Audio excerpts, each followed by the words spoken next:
et tu le récupères, tu l'arraches. Donc il y a deux paramètres. Ce que tu ne méritais pas, tu peux l'arracher. Ce que tu méritais, qu'on avait déjà ravi, tu peux aussi l'arracher. Ici, nous venons de lire un texte qui nous parle de la femme cananéenne.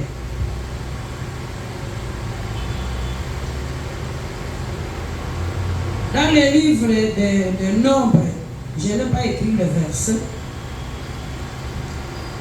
Les Amoréens, ils habitaient à la montagne, et les Cananéens, ils habitaient près de la mer, le long du Jourdain. C'est là où les Cananéens se mettaient. Ici, on nous dit, cette femme-là, il venait de Tyr, de Sidon, il venait de ces contrées-là. Et il s'est rencontré avec Jésus.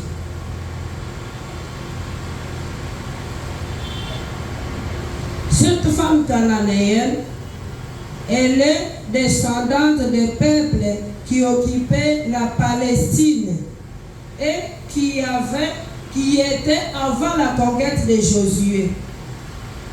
C'était avant la conquête de Josué.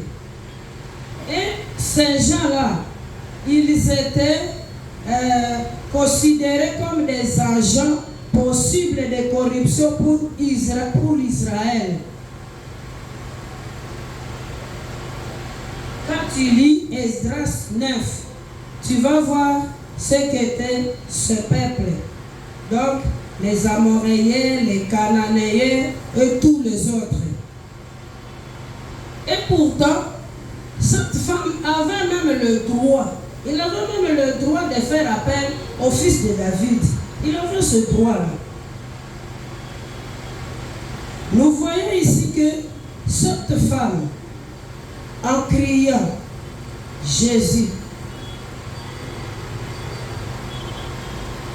quand elle crie Jésus, fils de David, premièrement, elle avait connu qui était Jésus. Cette femme, il connaissait la personne de Jésus.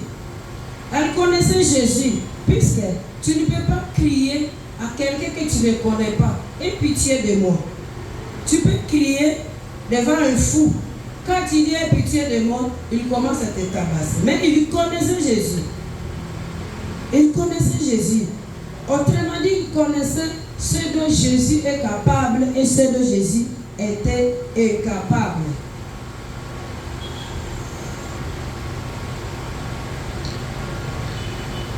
Lorsque nous connaissons la personne de Jésus, nous l'approchons et nous demandons. Comme cette femme, elle approcha. Il dit, fils de David, aie pitié de moi.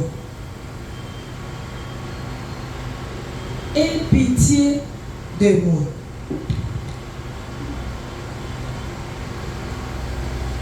Cette femme cananéenne, avant de crier à Jésus, elle avait un seul problème. Et son problème était quoi? Son enfant est tourmenté par des démons. Elle avait un problème. Fils de David, aie pitié de moi. Elle avait un problème. Mais juste après sa demande, ce n'était plus un problème. C'était une succession de problèmes. Amen. Ce n'était plus un problème. C'était une succession de problèmes. Juste quand elle crie, fils de David, aie pitié de nous. 4 autres problèmes se sont succédés. Le premier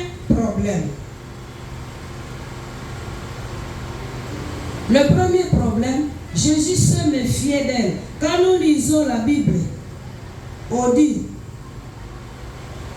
il ne lui répondit pas un mot. Il se méfiait d'elle.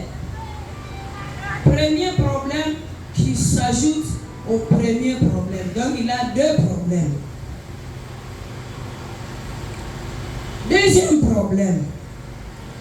Les disciples veulent qu'on la renvoie puisqu'elle crie derrière eux. Au lieu de deux problèmes, elle a maintenant trois problèmes. Troisième problème. Jésus montre à cette femme que cette femme n'appartient pas à ce que Jésus détient. Autrement dit, Jésus, ce que Jésus conservait, ça appartient à d'autres problèmes et exclut cette femme-là. Elle avait un problème, maintenant elle a 4 problématiques.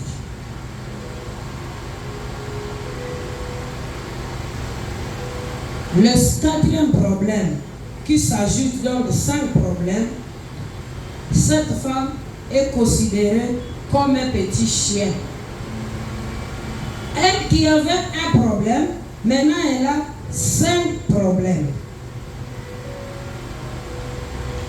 Bien-aimés dans le Seigneur, quand nous avons des problèmes et nous croisons les bras, nous n'aurons pas de problème avec le monde extérieur, mais aussi nous n'aurons pas de solution. Tu as ton problème qui dure de longtemps.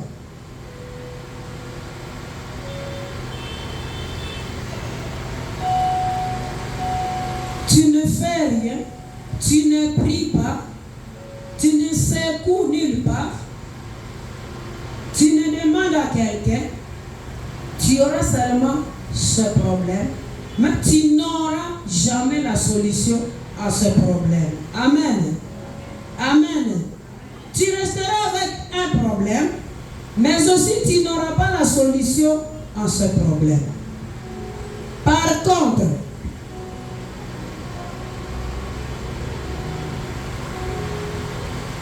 quand nous avons un problème, tu toques par-ci, par-là, tu engages d'autres problèmes et tu affrontes ce problème, tu auras la solution. Tu auras la solution. De la même manière que cette femme qui avait un problème, le tourment de sa fille par les démons, on l'a méfiée. On a voulu la renvoyer. On l'a traité comme un chien.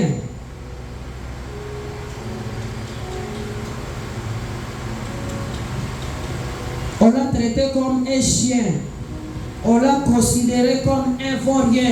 Des problèmes qui s'ajoutent sur problème. Elle a affronté et elle a eu la solution à ce problème. C'est pour nous dire que quand nous avons des problèmes, quand tu as un problème et que tu affrontes, tu cries, peu importe le problème qui va s'ajouter, mais toi, regarde l'objectif que tu poursuis. Regarde l'objectif que tu poursuis. Cette femme, malgré qu'on se méfiait d'elle, cette femme, malgré qu'on l'a traitée de chien, cette femme, malgré que Jésus l'a fait montrer directement que ce que lui détient appartient à d'autres personnes, exclut elle. Elle n'est pas partie.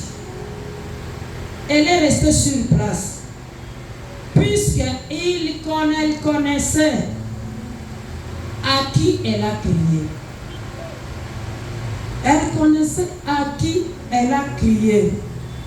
Quand tu pries, malgré le retard de la solution de ton problème, quand tu connais à qui tu as crié, reste ferme dans ta décision.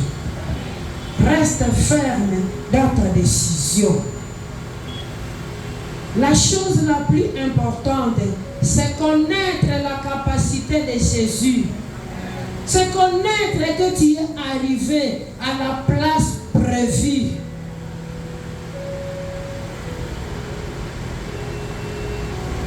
Quand tu avances, ne crois pas que le le diable va croiser le bras, le diable va se demander comment elle a accédé à ceci ou cela, comment je vais encore faire pour essayer de la faire reculer, de le faire reculer. Il va chercher ces agents qui vont te décourager. Il va chercher ces agents qui vont brûler encore le feu et tu vas te brûler davantage. Tu auras même envie d'abandonner. Mais je vais nous dire, n'abandonnons pas. Restons toujours fermes. Le diable est rusé. Il a des stratégies pour nous décourager. Beaucoup de stratégies. Beaucoup d'argent. Pour vouloir te décourager de là où tu es, regarde de là où tu sors.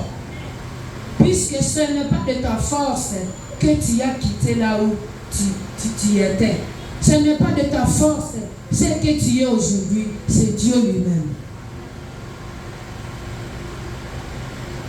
Jésus qui dit à la femme, ce que j'ai ne t'appartient pas.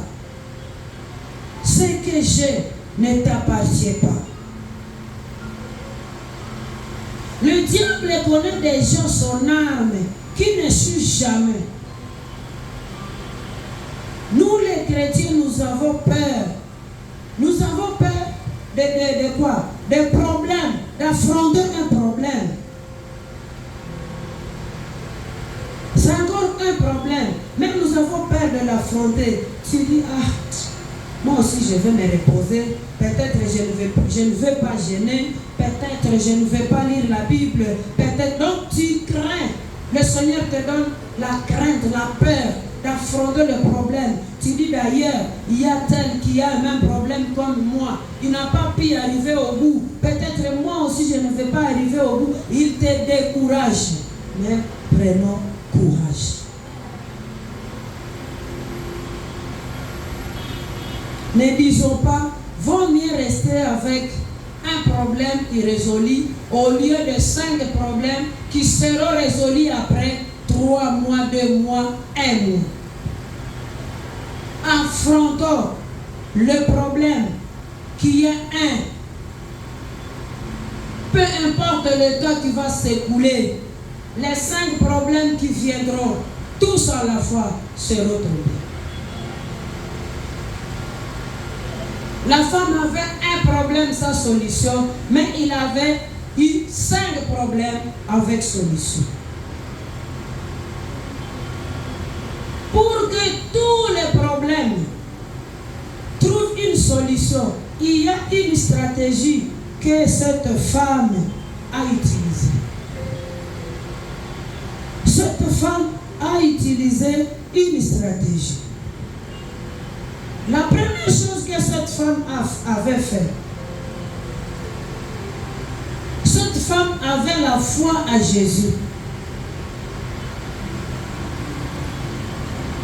Il savait que, avec sa foi, il savait que la petite chose qui vient de Jésus, la petite nourriture qui vient de Jésus, vaut mieux qu'une grande nourriture qui vient de chez les hommes. La petite nourriture, la petite chose, donc une goutte d'eau qui peut venir chez Jésus, va mieux qu'une bouteille qui va venir chez l'homme. La femme a compris cela. Elle avait eu la foi à Jésus. Elle a compris que à Jésus, ne quitte pas une petite chose. Ça peut sembler être petite aux yeux des hommes, mais quand tu le valides, c'est grand. Quand tu le valides, c'est grand. La femme a compris cette chose. Elle a vu que les miettes qu'elle va trouver, les miettes que nous trouvons dépendent de la provenance. Les petites choses que tu trouves dépendent de la provenance. Tu peux avoir un main au complet, mais qui n'est pas béni, selon sa provenance. Ce sont des choses que nous vivons. Tu vois quelqu'un, il a un salaire de $5,000. Un salaire de $5,000, ça provient d'où? On ne sait pas. Et il dilapide tout. À un mois, il finit déjà tout, absolument tout. Toi qui as 50,000 francs, toi qui as $200, $100, qui vient de Dieu, qui est béni, tu es en train de faire des projets, puisque ce sont des miettes, mais qui viennent de Christ.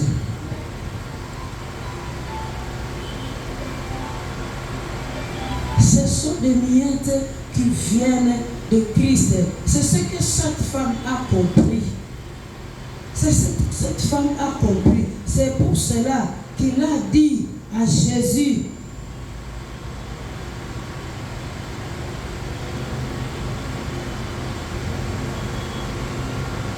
le verset 24, Jésus a dit, je n'ai été envoyé qu'aux brebis perdues de la maison d'Israël. Donc toi tu es exclu de ma connaissance, de mon avoir.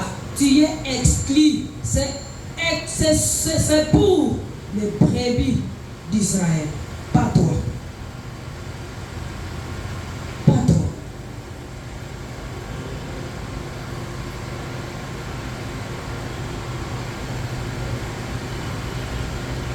La deuxième chose que cette femme a compris, elle a manifesté l'humilité envers Jésus.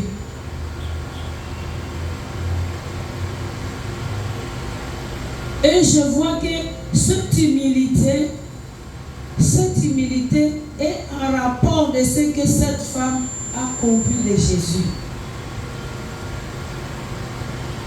Comme elle avait compris qui était Jésus, ses capacités, il a manifesté l'humilité. Malgré que Jésus lui a répondu, il a dit, ce que j'ai, toi tu es exclu. Mais elle a avancé, elle s'est prosternée devant lui, disant, Seigneur, secours-moi. Quelqu'un te montre que ce qu'il détient, toi tu n'es plus. Ça ne t'appartient pas, ça appartient aux autres.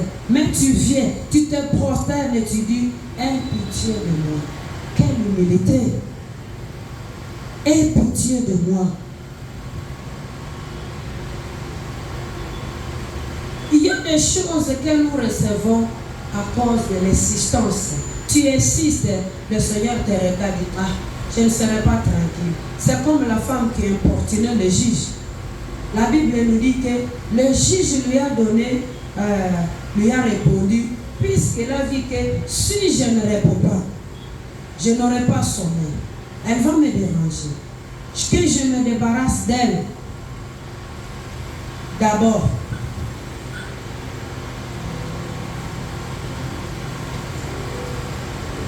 Quand tu connais la personnalité de Jésus, tant que toujours, même s'il te dit ce n'est pas encore le moment, quand il a dit à sa femme aux noces de Cana, ce n'était pas le moment de Jésus d'agir, mais le Seigneur, Marie a dit à ces gens-là, faites ce qu'il va vous dire de faire, puisqu'il a vu qu'ils insistaient.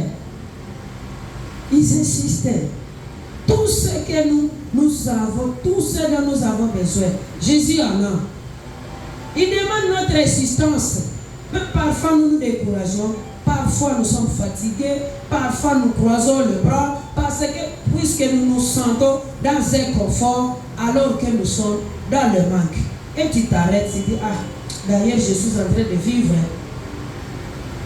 Tu es en train de vivre. Comment? Avec quelle douleur? Donc nous faisons tous les moyens de mettre les douleurs entre guillemets.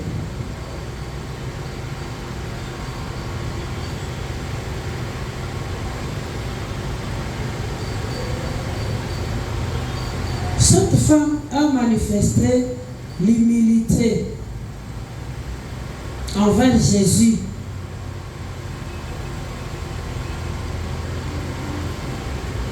Dans nos éperduements spirituels, chacun dans son problème, chacun dans sa préoccupation, que ce soit une maladie, que ce soit le manque d'argent, que ce soit quoi et quoi et quoi. Essayons de recomprendre encore la personne de Christ. Essayons de recomprendre la personne de Christ. C'est suite à cette reconnaissance dans la foi que les impossibles deviennent possibles.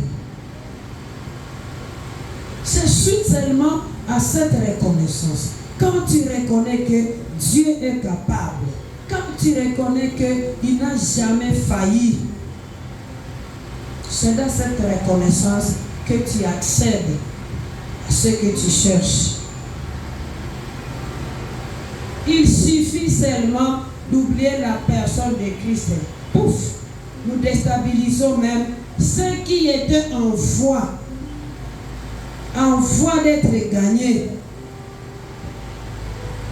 Quand nous oublions cette reconnaissance, la capacité de Christ, automatiquement, nous déstabilisons tout.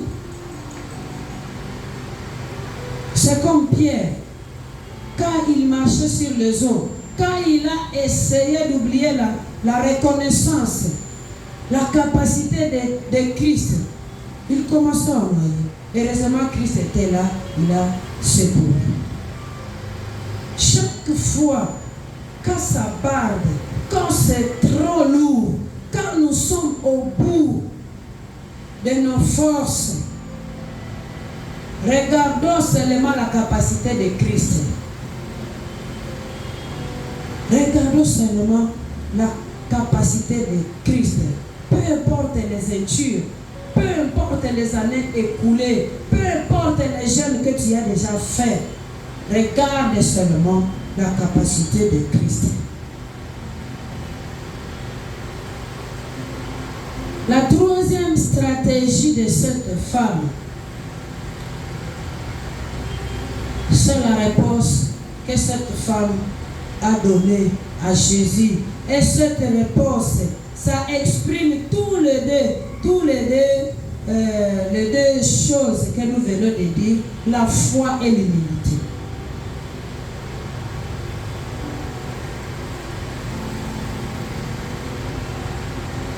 Et dans la réponse de cette femme, il y avait la détermination en Christ.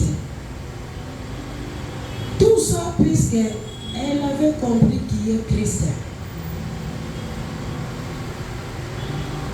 Ça montre aussi à la femme, ça nous montre que la femme a compris que Jésus est le plafond de la solution.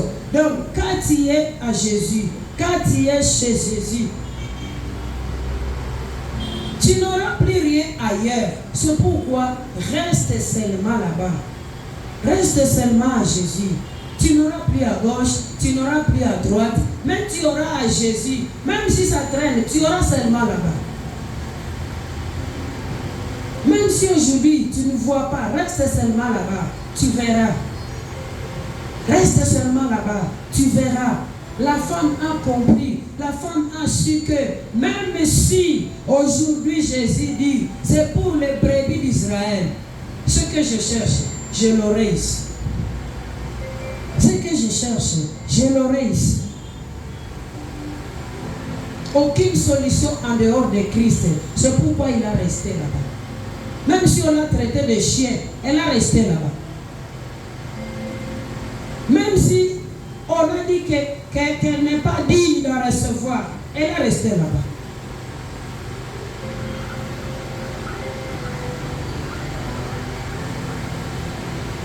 L'autre chose que cette femme a utilisée dans sa réponse, c'est l'insistance. Savoir qu'elle est arrivée. Elle est arrivée et c'est là où elle aura la solution malgré toutes les circonstances. Malgré la méfiance, Malgré que les disciples veulent la renvoyer, elle savait que c'est ici. Elle savait que Dieu est miséricordieux. C'est le premier à avoir pitié. C'est pourquoi il a dit, aie pitié de moi. Aie pitié de moi.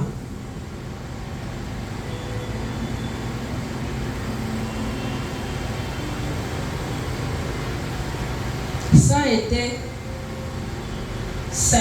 C'était 1, sa solution, mais ça a été 5 avec solution. Tu vois, quand il y avait 1, sa solution, ça devient 5, 6, 7, sa solution. 5, sa solution. Tu pries. Ça devient 3, sa solution. Le diable a tendance de faire 7, sa solution. Mais continue.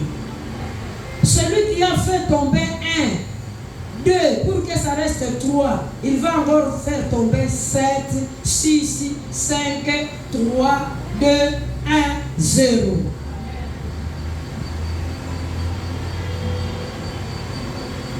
Le diable veut seulement décourager. Le découragement n'est pas digne de nous, enfants de Dieu. Il faut toujours nous encourager dans le Seigneur. Toujours nous encourager dans le Seigneur.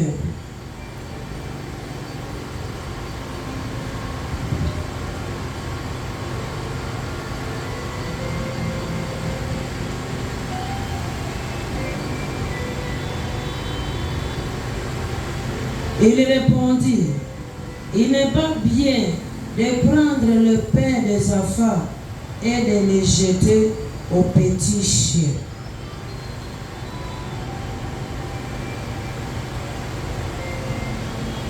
Quand Jésus dit le pain des enfants, il veut seulement nous montrer que donc c'est Israël qui devrait être nourri en premier lieu. D'abord Israël. Le pain des enfants. D'abord Israël. Israël ayant droit.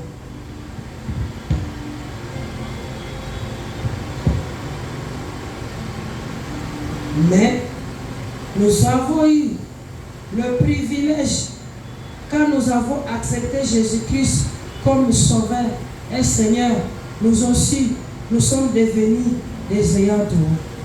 Il n'y a plus de discrimination de race. Il n'y a plus de juifs, il n'y a plus de grecs. À Christ, nous sommes des ayants droit. À Christ, nous sommes des ayants droit.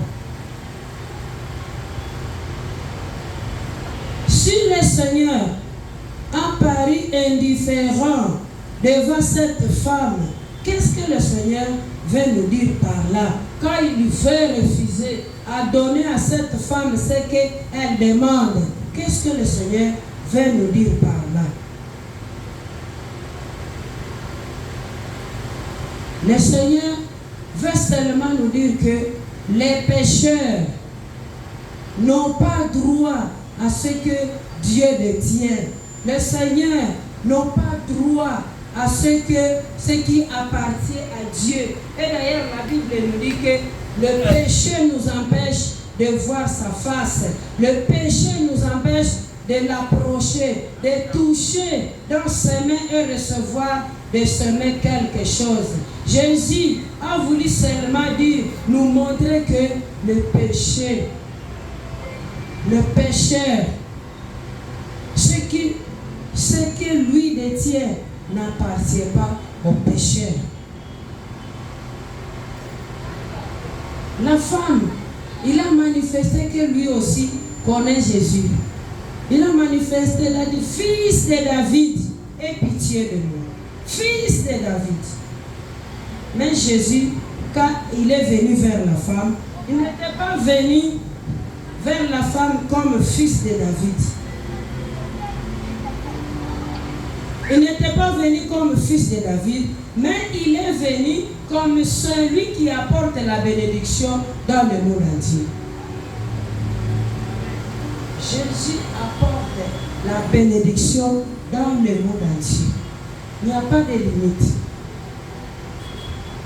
Il n'y a pas de limite.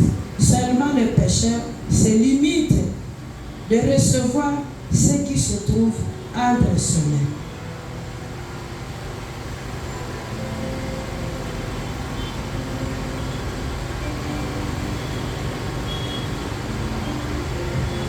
Tu vois, les miettes, ce sont de petites choses.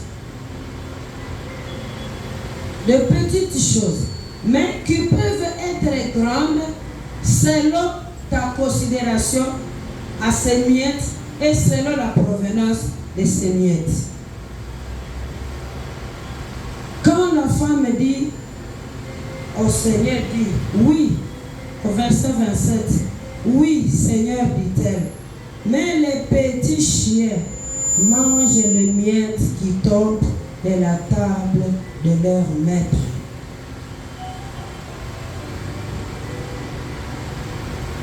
Cette femme ne s'est pas fâchée. Elle allait dire, ah, quel est celui que je suis en train de suivre qui insulte les gens? Bien-aimé, pour recevoir quelque chose de Christ, il faut le comprendre. Il faut le comprendre. Quand nous lisons Proverbe 6, quand le Seigneur parle de la fourmi, il dit, viens vers la fourmi paresseuse. Tu peux te dire, avec tous ces efforts, le Seigneur me dit paresseux. Pour accéder à la bénédiction, pour avoir de ce que Jésus détient, il faut aussi à moitié comprendre son langage. Il faut aussi à moitié comprendre son langage. Et tu ne peux pas comprendre le langage de Dieu si le Saint-Esprit n'est pas à toi.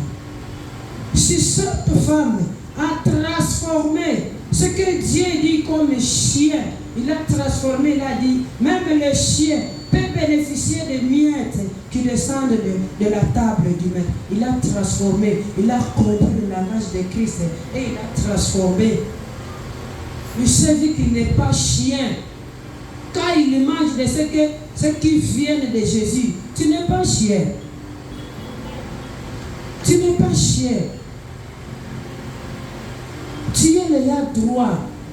Mais il faut que tu comprennes que malgré que ce peu, ça vient de Jésus. Ce peu, c'est minimisé, mais ça vient de Jésus. Et c'est ça l'essentiel.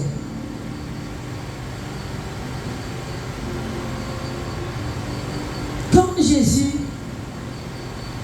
a entendu les paroles de la femme, il a dit,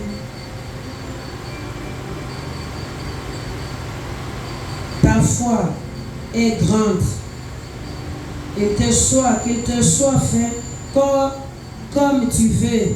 Et à l'heure même, sa fille était guérie.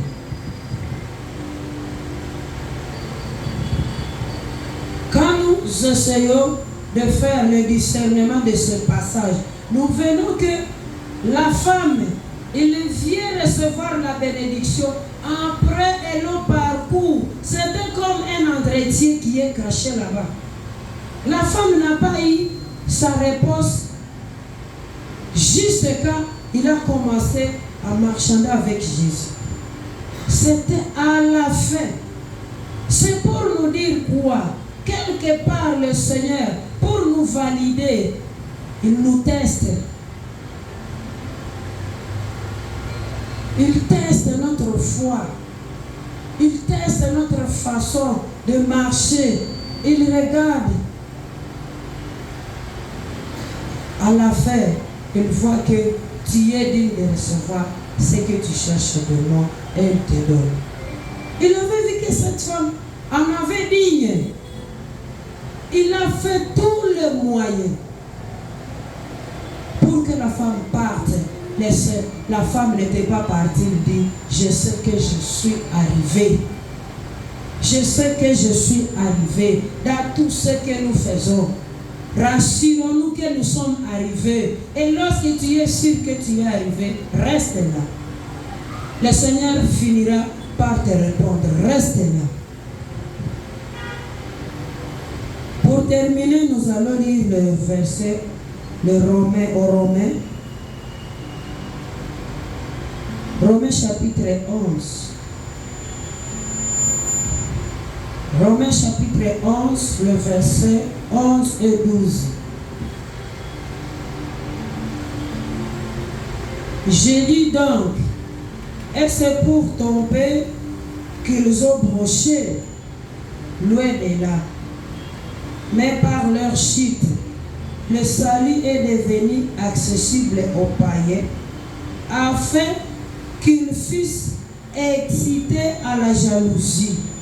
Or, si leur chute a été richesse du monde, et leur amoindrissement la richesse des païens, combien plus en sera-t-il ainsi quand ils se convertiront tous? Que le Seigneur nous bénisse.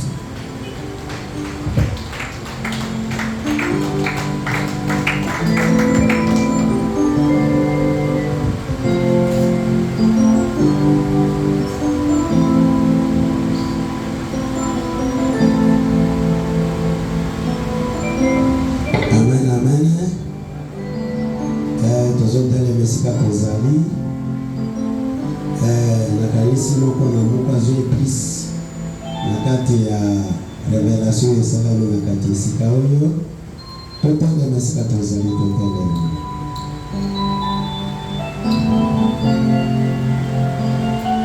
bien aimé dans le Seigneur, courage à mon tour, et ça comme tout n'est pas bon. Mais les gens qui m'ont assemblé pour